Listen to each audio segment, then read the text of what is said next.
Okay, so what we just saw that Eric pulled from was an oral history at the Archives of Iowa Broadcasting, and you're going to get a chance now as we transition to the Archives of Iowa Broadcasting and kind of what we do.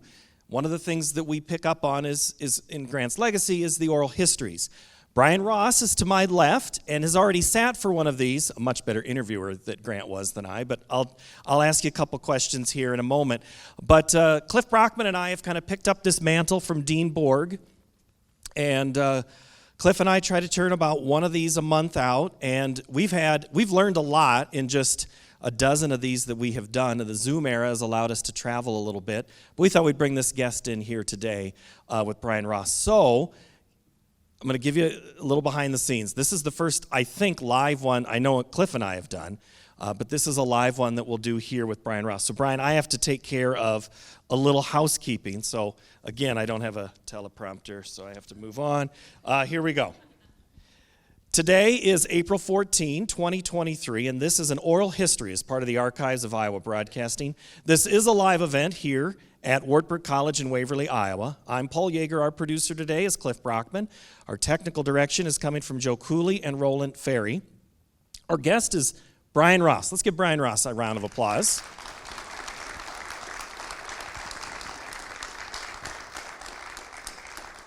Because what you're about to say might not get applause afterwards, Brian. Your career sometimes has a way. You joined Law and Crime Network in 2018 as Chief Investigative Correspondent after decades of award-winning work at ABC News and NBC News. He's an author, no stranger to controversy, and a graduate of the University of Iowa. And just your tour around Iowa and all the colleges you've gone to, Brian, you could have run for office in this state. You went to a small college that I had forgotten about, Charles City College. You were there for a year, and you had an interesting history professor, some guy named Charles Grassley. Do you ever know what happened to him? He wanted me to stay and help him run for Lieutenant Governor of Iowa, and I decided to move on. At the time, he was a professor at Charles City. He was also an employee at the John Deere tractor factory. He was a state representative, and he had his farm. And he used to drive me around in his pickup, talk about politics, and we have remained close ever since. I think he still has the pickup truck, probably, from then. He certainly has the lawnmowers from then. He remembers you, and you two have talked over time. You spent a year there, then went to Drake, then the University of Iowa. Grant just talked about, in that oral history, about his college dropout. Why did you continue in college when it was so easy that you could have just worked full-time at any number of places, whether it was KCHA, KWWL? The honest answer is Vietnam. If I had not gone to college, I was going to Vietnam. And that was the case for many people, and why a lot of these small for-profit colleges opened up. And I came to Iowa because I fell in love with journalism. I fell in love with reporting. And I had a job in my hometown in suburban Chicago and was trying to go to college at the same time, pay my way through it. And I was just more interested in what was happening in front of me than I was in Peter Zenger. You came from the rough and tumble Chicago in the late 1960s. Very tumultuous times there. Did that set you on a path for the way you handled yourself as a journalist? Well, what I recall Chicago, when I was there were 4 newspapers and aggressive reporting on local news there, and I wanted to be one of those people. But I wanted to do it on a national basis, and so I felt it was important to get a college degree just for the diploma itself. I don't know if I learned that much from college. Here and there I did, but I learned a lot more covering the news here in Waterloo, a lot more in as I went on. And I was struck because what Grant Price said, but in my career, some of the people I respected most, John Chancellor, David Brinkley, Peter Jennings, never went to college. In fact, Brinkley never finished high school. The way journalism is viewed today, we'll get into in a moment, but does a journalist of today, 2023, need to have some type of formal training to get into the role, to be respected, good, whatever way you want to describe journalism of today? I think you might need a degree to get hired. and sometimes a master's degree helps you even get hired quicker. But I think what you need to do is to be able to think, have an intellectual curiosity, and the key is to be able to write. And that's the one thing, I think, the one trade or craft that where college and high school can help the most. When we hire people now, it's all about can you write? Because if you can write, you can think, you can boil down 100 hours of tape into a great documentary like the one we just saw. And that's the skill. You mentioned in the oral history that Grant had done with you that just posted on the YouTube channel for the Archives of Iowa Broadcasting. Thank you, Kay Grigsby, for that, that dropped yesterday. You said strong editors helped you and have helped you in your career. Why? Because you need strong editors to make sure you get it right. You get too close to something, you don't see your own errors, and you can improve. And I've been lucky to have strong editors here in Waterloo at KWWL. I think back to men like Dean Frine and Blake Kellogg and Eldon Ebert. These are names from the past that taught me a lot early on about how to carry myself and how to do my job. Is your middle name A? My middle name is Elliott. Okay. Well, it easily could be A, Brian A. Ross, and there's many people that would change that A to a different word, but I want to use aggressive because that one's family friendly. Do you describe your career or style of journalism as aggressive? Yes. Why? Because I'm out to get the truth, and too often I run up against government officials who try to spin it, don't want the truth to be known. And I include corporate officials, I include people on both sides of the aisle in terms of politics. That's really our job, is to ferret out what's really going on and to explain it in a way that connects with the viewer, the reader, the listener. But you're an enemy of the state, then. That's right. Is that okay? That's fine by me. I've never been invited to the White House. I never expect to be invited to the White House. The only president I've ever shaken hands with was Barack Obama when I won an award from the White House Correspondents Association for a story that he didn't like and his administration didn't like, and he sort of grudgingly. Is that a source of pride? Yes, it is. Badge of honor for me. I have gone to war with probably every administration, Republicans and Democrats. The bigger they are, the harder they fall, and the harder they fight. We are in 2023, and just a couple of years ago, I remember someone standing on stage in front of thousands of people, pointing out where journalists were standing and saying they are the enemy. When you heard those comments, it didn't quite mean the same the way you've described it. How did you take when President Trump would call out journalists as the enemy? I took it as a challenge, and I would also say that the shift in reporting techniques that was required really by the Trump administration was a good thing for journalism. We had been oftentimes too cozy and too tight with government officials, and this reminded us, I think, in a way that we need to challenge presidents and mayors and governors, senators. I think it was healthy for journalism to have a Trump administration, which required us to get back to our basics of doing the job. But now journalism, though, we're labeled as still as enemies, but more combatants and unfriendly. We're not here to be friendly, are we? To be friendly, no. Do you want to be good or do you want to be liked? I want to be good. But as Jim Waterbury said in the documentary, there's that the yellow dog journalism. Oh, look, let's go cover. There's so many news outlets and news shows that we need them to be like. We need your Q score to be high. We need you to have a good high social media account. You need to have 12,000 likes before breakfast or you're a failure. But I think one thing that Grant Price taught everybody was that with backing from great general managers at TV stations or news division presidents, good, tough journalism can be commercially successful too. The audience they want to know what's going on. In my career, I was successful, I think, because I was on the air a lot. I did hard-hitting stories, and there was and they could see the Q scores going up. On the commercial end of it, it worked. It seems though now you have to be large, have the exclusive, have the gotcha to get the ratings, and maybe the quality journalism isn't as respected by the audience as it once was. I'm not sure if that's true. I think there's a longing for credible sources because there are now so many sources. You know, when I was here, there were 3 stations, 3 networks. Now, you know, there are 4 or 5, 6 stations, dozens of cable channels, and hundreds, if not thousands, of streaming channels.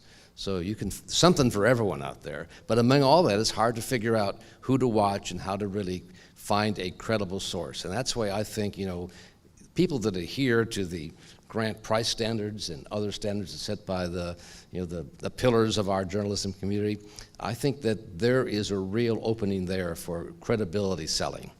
But if nobody gets to hear the credible source, likely the backers of that outlet are not going to just say, oh, you're great, Brian, we'll keep supporting you, but nobody's watching what you or reading, and they might go out of business.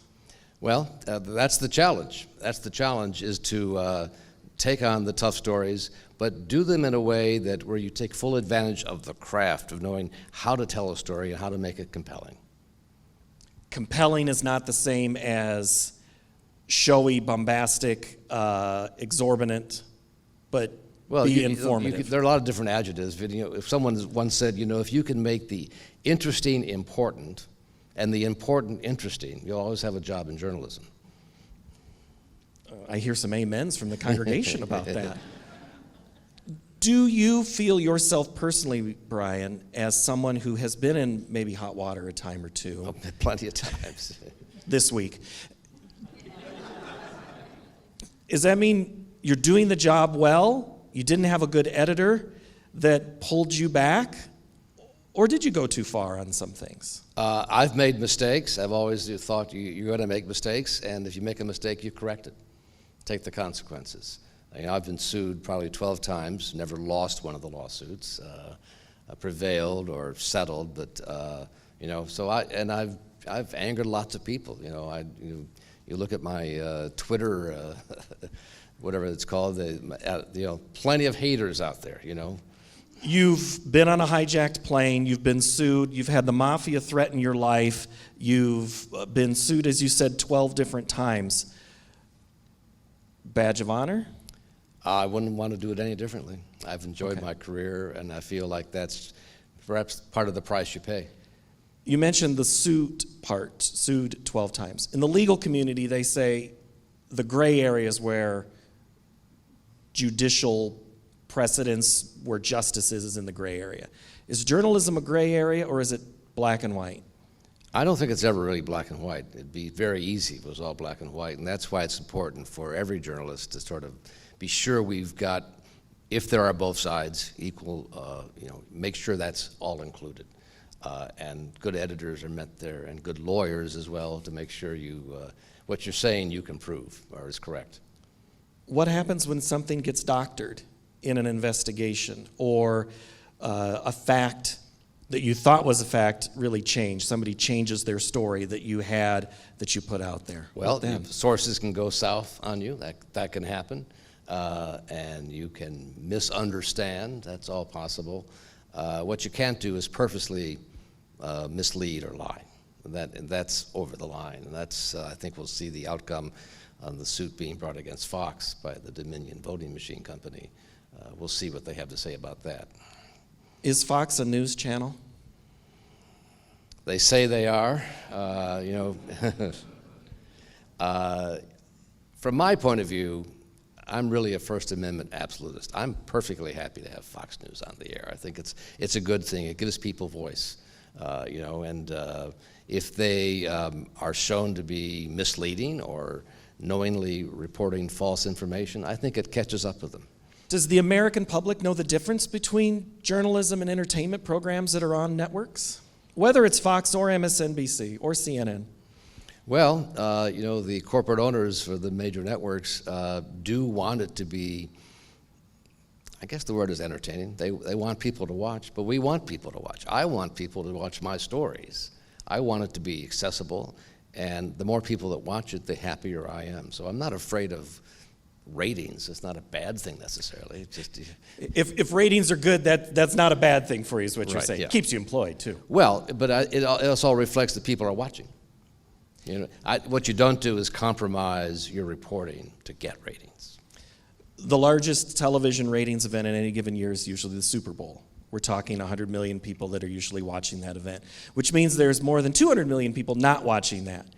The numbers for news are much lower. How do you get more people to watch the news and are not in that camp of, I don't care, they're biased, they have an agenda, why would I watch news? Well, I think there is still a great hunger among Americans for the news. How they get it is changing. It may not be on television, it may be on their phone, it may be on TikTok. It's still a requirement to find the news and report it. How it's delivered, that's changing. In your video, or in your interview with Grant Price, in that oral history, you talked about the internet and how it was going to change journalism. Did you think at that time, I think that interview was in 2006 or 7 that you had done, did you think the internet would be as big of a player as it is today for you? Yes, I did. I think it's changed everything in a way. It's easier in some ways to do our job. Technologically, it's improved it substantially. There's more reach, and almost anybody can be a journalist now. We aren't licensed. Anybody can be a journalist, and so bloggers are journalists, and there are lots of sources of information. There probably needs to be, one of the students talking with here yesterday at Wartburg talked about the need for media literacy. How do you figure out what to watch or what to read? You're saying for the consumer? Yes. So just like we should be teaching them how to balance a checkbook to understand what government interest rates mean to them, credit card debt, media literacy should be in that life skill? How do you learn to analyze where you're getting your news and where you're getting it straight? Okay, you mentioned that anybody could be a journalist, and anybody sometimes is, but they might be doing it under false pretenses to get access to something. Say it's a website that is trying to get to a political event or something and cover a political event, and then they come out with the question, I have this hot question of, at what point did you stop beating your wife? What happens to the industry when anybody could gain access and hurt the credibility to get up to ask a question? Well, those people aren't going to have credibility, I don't think, and that is a challenge. One of the reasons we haven't had a federal law that protects journalists' sources is how do you define what a journalist is? And for that very reason, it's very difficult to pass laws to protect journalists because, as you say, anybody could be a journalist. A guy in his underwear in the basement can be a journalist just as much as somebody out in Capitol Hill reporting what's happening on the Senate floor. They can also sit in their underwear in their upstairs bedroom, too. Yeah, It doesn't right, always exactly, have to be yeah. the basement. It's better. Bloggers get a bad reputation for that. Right. The low level of respectability that journalists have right now in the American public of jobs and how we're rated for credibility, can we go much lower?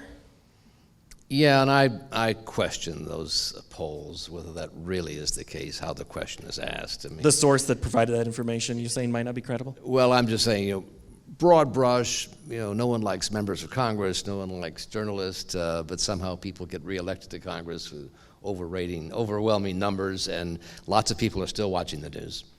One thing I wanted to ask you, and I tipped you on this question, I don't normally like to do that.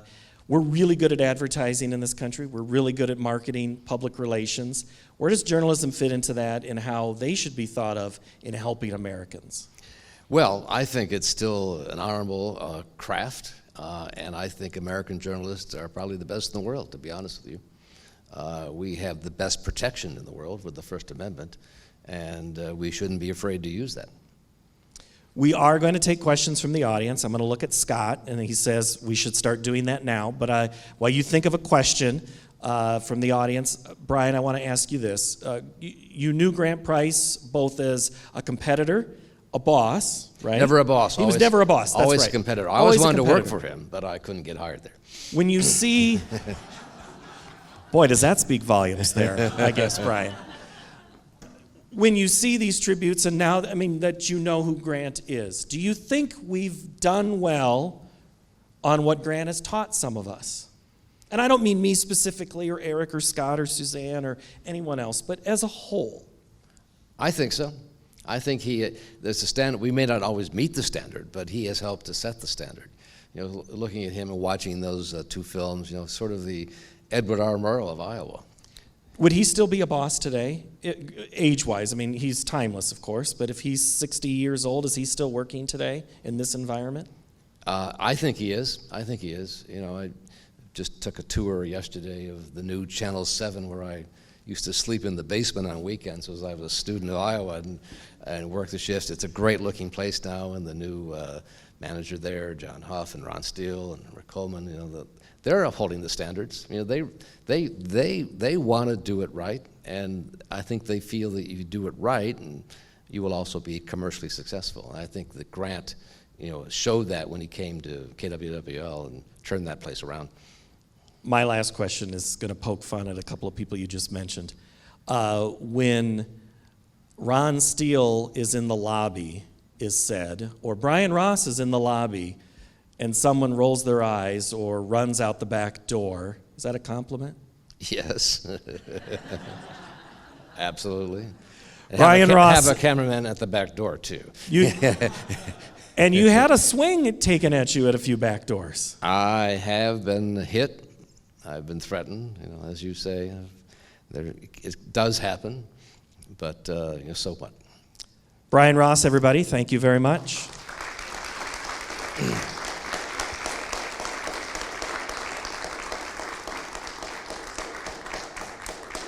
If anyone has a question, you could come up here, I suppose, and I'll give you the microphone so we get it on audio. Don't all everybody move at once. How are we doing on time, Scott? Good. And then maybe they can share the question and then you can just repeat it. That works too for the mic. We'll speak up for those in the back. Cliff did have a couple of questions, but I know he had to step out. Scott Harvis was close to me in my time at Wartburg, works at a network now with 4 letters. Scott, you get to ask a question of Mr. Ross.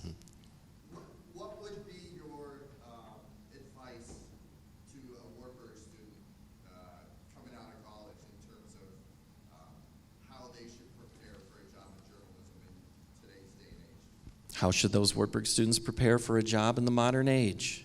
Well, I think first of all, I'm here to tell you can aim high. You can come from Bremer County or Blackhawk County and end up in New York or Washington if you choose to. The best advice is to learn how to write, to be honest, and have great curiosity, and don't be afraid to ask a question, like all of you. Next question, yes. Do you believe that even the purest journalists become puppets of political sensationalism? Are the current journalists today considered puppets? Some seem to be, based on what we've seen in some court filings, but not in general, not the journalists that I know and respect who cover politics in Washington and elsewhere. I mean, they are prepared to challenge and to be tough. Part of it that happens in Washington is access journalism. People want access to the White House or to the press office at the Pentagon, and they're afraid to anger them.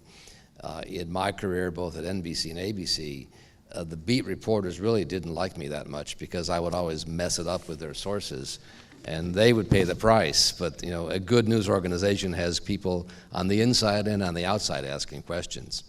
But that's, I think, one of the challenges is that pack mentality of people who are too close to the sources and are afraid to challenge them because they fear they'll get cut off. Who were some of the early journalists that you admired? Well, the early journalists you had? Sorry, I just have to the get question from early journalists that I admired. Well, I admired the great reporters at the Chicago Daily News and the Chicago Tribune as just a high school student watching journalism. Sandy Smith was one of the great reporters there, going after organized crime figures in Chicago and corrupt mayors. And then in my career in journalism, I admire Grant Price from a distance. It was hard to beat Grant or Dean Borg. Those were like, oh, those guys are so good. How are we ever going to beat them? And then as I went through my career, at the networks, I was fortunate enough to work with, alongside or with John Chancellor and David Brinkley You know, these are the greats. Barbara Walters taught me a lot. She would always quote Katharine Hepburn and say, if you're not 10 minutes early, you're late, just as a matter of being on time for a shoot or for a broadcast. And then the great editors along the way. Roone Arledge was a great showman. He lured me from NBC to ABC. And while he put on the show and had all the smoke and mirrors, he also wanted it to be done right and was a man of integrity. So those are some of the great ones that I worked with, and I was just fortunate enough to work with them.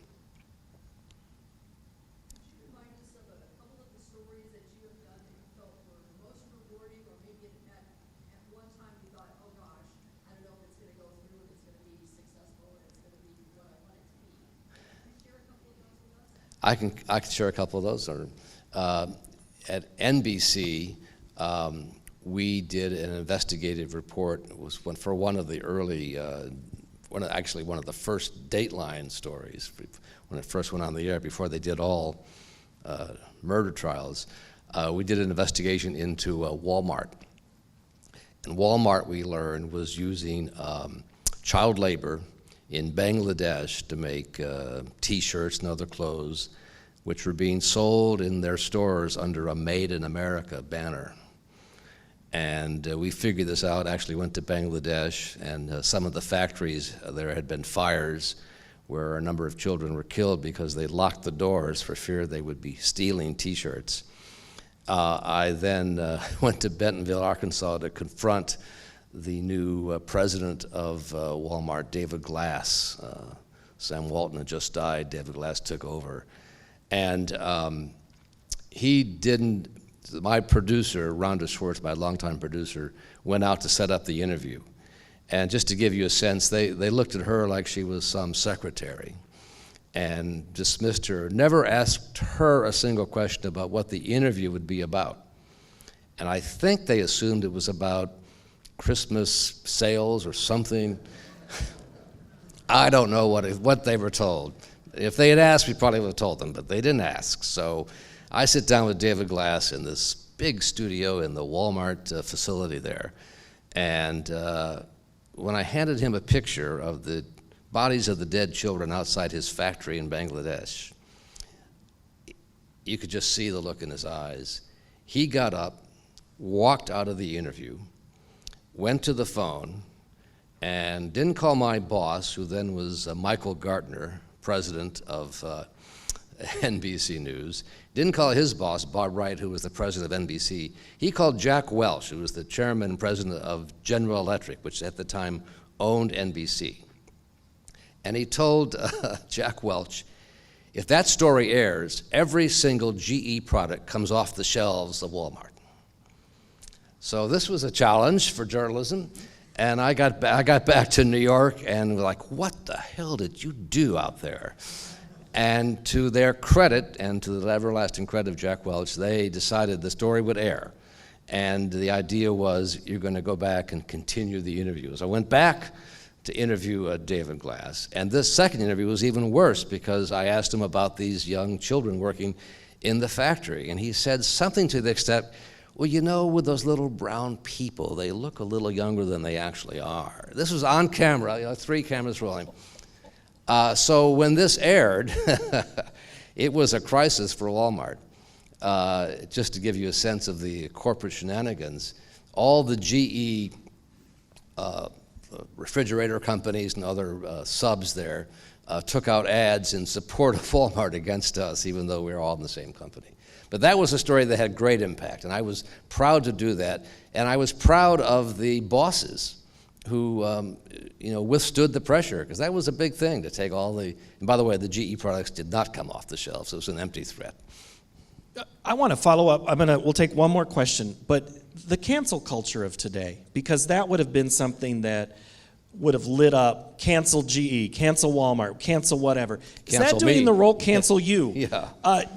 Does that do some of the job of a journalist in the cancel culture world? Is there any relation? The public shaming? Yeah. I guess in a way, that's what we do. We try to expose it and let people make decisions on that. Part of that, yes. I think that's a good point. Kate, last question. I just have to ask, as a retired Foreign Service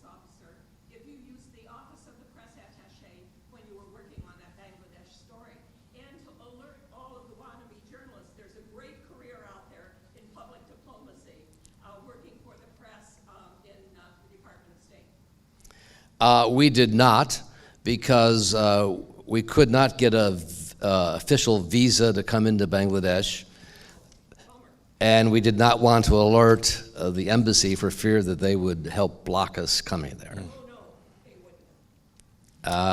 Sometimes. All right, thank you so very much, everybody, for your time and your questions. I appreciate it, and this concludes our oral history today with Brian Ross. Thank you, Brian. Thank you.